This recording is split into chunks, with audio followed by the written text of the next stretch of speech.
All right, guys. So I'm picking Fear Factory, Demanufacture. So yes, this was Ah, released in 5 I had and that on really my mind. I'm not gonna lie. I had that on my mind. yeah, man. That album, man. Yes, man, I heard this. It was like really new, man, for me. Like the second riff, album, right? yeah, Fear Factory second album, I guess, Demanufacture. Yeah, Demanufacture. the second album, yeah. I mean, I never heard drumming like that. Like I thought it was coming out from a machine or something. Some, but That was the intention, yeah. yeah. I mean, songs like Replica, Best Resistor, Replica is my it's too good. Like, I agree. and like, In fact, their first album, if you listen, I consider it as a death metal, industrial death metal album. The yeah, second album, they changed their sound a little bit. I think try to turn into more that 90s modern metal kind of sort of, bites they have added. But you correct, are correct. absolutely right, like. And if you Yeah, remember, they actually collaborated with people like Gary Newman as well. I mean, which is again like I don't think so. Not many bands tried at that time. So yeah, yeah, yeah, it was right. like their first two albums. I think it can be considered as like very essential in industrial genres. It's like Correct, really correct. good. Yeah, Dude, yeah. the drumming, like you said, Sharon, Mhm. Raymond Herrera is one of the like no one comes close to that guy's double bass skills, man. Like I mean, the patterns that he'd write and actually execute. Like I think he was one of those first people that took that groove metal drumming of that era, which was you match the kick drums to the Very- pattern of the guitar tremolo, the picking. But Ah, except these guys were doing it at like 220, 230 BPM. Like on that song, Self Bias Resistor, I think it's yeah, on the same album. Oh, yeah, right. it's just it's almost like Herrera's drumming is very reminiscent of Gene Hoglan's. Yeah, Hmm. that's why Green Ogland came later also, no, to the band. It's Yeah. very reminiscent of his drumming, like with all the double kick patterns that he used to write. And yeah, like it does sound industrial also again because largely because of Herrera's playing because he doesn't add those thrashy fills or anything. It's just like kick snare and the cymbals. That's it, like more or less.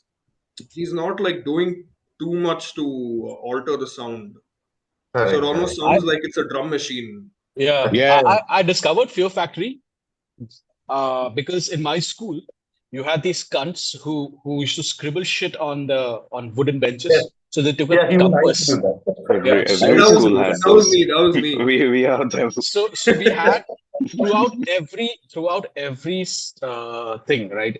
Almost every bench, you had the Fear Factory logo and the Metallica logo. So my introduction to them was way back. I knew about Fear Factory, even though I did not hear the music, was way back when I was like fucking, I don't know, 98 or something like that. So I had heard of them. But I discovered them, and my first album which I got was actually Demanufacture, Roadrunner Records. That's when Roadrunner started coming to India. It was Yes, one of the first albums when I picked up, and it's like Charan has already mentioned, and even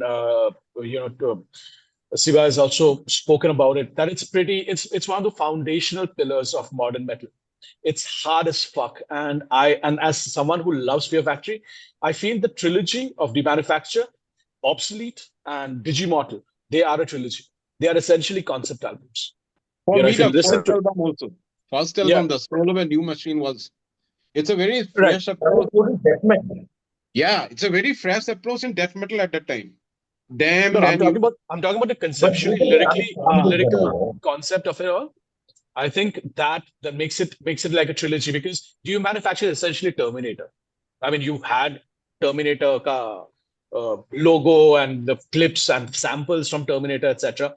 One weird thing, and Sivada, you will actually enjoy it because the vocals of uh, You know, come first, definitely. yeah, Go ahead. Burton C. Bell is essentially post-punk. He has a very post-punk approach to the way it's soaring. It's always half step below, and it's very post-punk. Even when he's screaming, into the harmonics, and it just adds to that intensity. I felt. harmonics. Yes, yeah, you're right.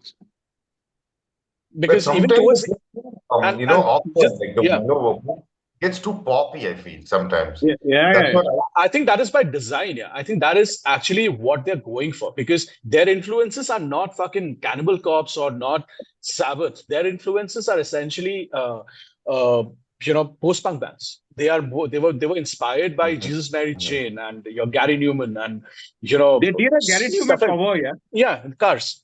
Cars. Their influences were that the heaviness came from Dino Cazares because he Yeah. was into death metal. Raymond Herrera, etc., were more post-punk kids. They were goth kids. That is the way that is exactly how the way they dressed on stage. You had that leather and Dino Cazares wearing tights and all of that. But yeah, so looking like the Hamburglar, but yeah.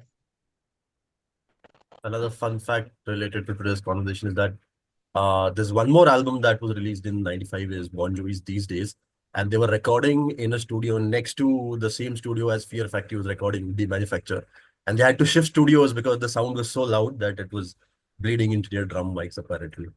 So yeah, it's just pertinent to this conversation. Demanufacture.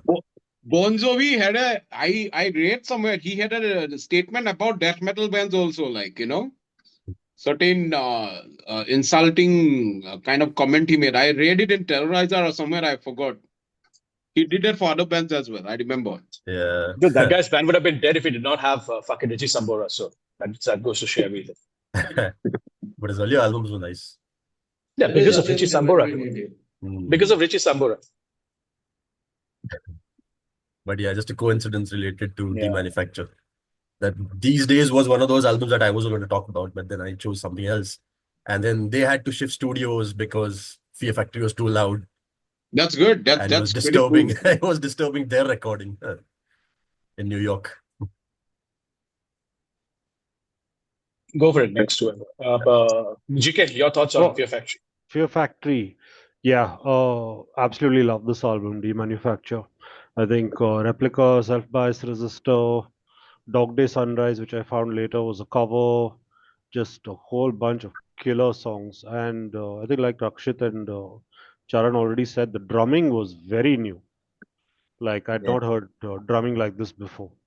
And Jimmy from Dying Embrace, back in the day, for a short while, had a music store in Bangalore. So he was the first one to get this on CD. So I had got it dubbed on cassette from him. So it's like probably 96, 97 types. And yeah, it was fucking intense. Really, really great stuff.